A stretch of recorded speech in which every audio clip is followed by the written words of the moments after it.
चलिए बच्चों, अब हम पढ़ते हैं बेटा ट्रांसफॉर्मेशन रेशियो। ट्रांसफॉर्मेशन रेशियो क्या होता है? अभी हमने ईएमएफ इक्वेशन पढ़ लिया। ईएमएफ इक्वेशन क्या था आपको मैंने पहले ही बताया था, एक बार मैं आपके सामने और लिख देता हूं।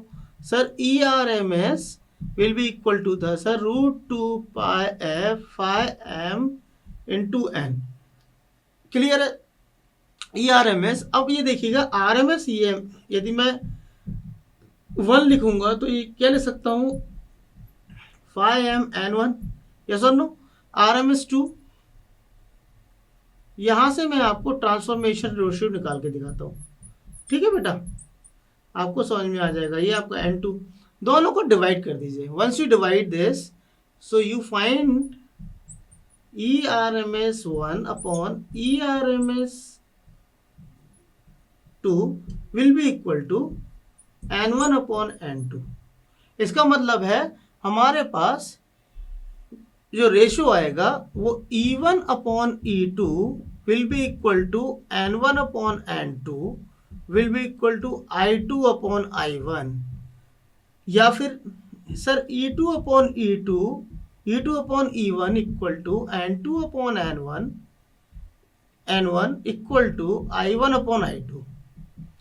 ये है रेशियो। अब इसको क्या बोलते हैं, कैसे डिफाइन करते हैं ट्रांसफॉर्मेशन रेशियो बेटा?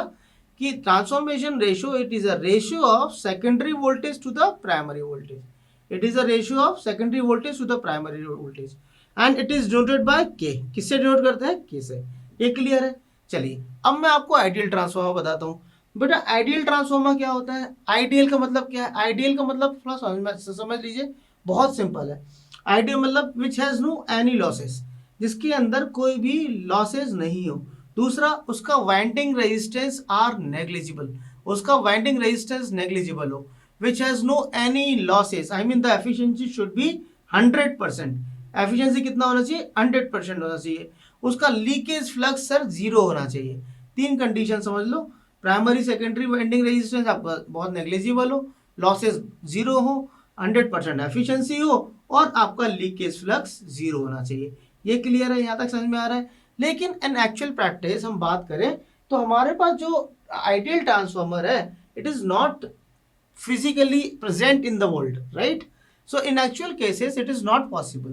तो हमारे पास जो आइडियल है बहुत ज़्यादा, तो हम क्या करते हैं, सारे जो एक्चुअल ट्रांसफॉर्मर हैं उनको क्लोज टू आइडियल लाने की कोशिश करते हैं। इट मीन्स कि उनकी एफिशिएंसी 95 से 100% एफिशिएंसी, 100% ना होकर 99 तक हो, जिससे कि वो हमें अच्छा आउटपुट दे पाए। इसीलिए हमारे पास जो आइडियल ट्रांसफॉर्मर है, आइडियल ट्रांसफॉर्मर बेसिकली मैं बात करूं, उसका जो प्राइमरी वोल्टेज हमारे पास क्या है, V1, प्राइमरी वोल्टेज V1 होता है। उसका is same as a primary induced E1, मतलब उसका जो E1 है वो आपका प्राइमरी वोल्टेज के बिल्कुल बराबर होगा। क्यों होगा? क्योंकि उसके अंदर कोई भी ड्रॉप नहीं होगा। हम देखते थे हमारे प्राइमरी वोल्टेज यदि V1 है तो हमारे पास जो E1 मिलता है वो थोड़ा सा कम या ज़्यादा मिलता था। उसके पीछे रीज़न होता था, कम ही मिलता था, क्योंकि हमारे पास जो वोल्टेज ड्रॉप है वो वहाँ पर हमको मिलता था। इसके किसी चक्कर में E1 का वैल्यू नहीं मिलता। अब बेसिकली हमारे पास जब ड्रॉप नहीं है तो हमारा टोटल वोल्टेज हमको E1 should be equal to E2, उसके बराबर ही मिलेगा। This is the case of the ideal transformer. मेरे को लगता है कि आपको ये चीज़ समझ में आ रही होगी। 4 चीज़ बहुत इंपॉर्टेंट है। प्राइमरी सेकेंडरी वाइंडिंग रेजिस्टेंस क्या होना चाहिए? नेग्लिजिबल होना चाहिए। लॉसेस क्या होना चाहिए? 0 होने चाहिए सर। एफिशिएंसी 100% होनी चाहिए। उसका लीकेज फ्लक्स भी 0 होना चाहिए। तो ये है आपका आइडियल ट्रांसफॉर्मर।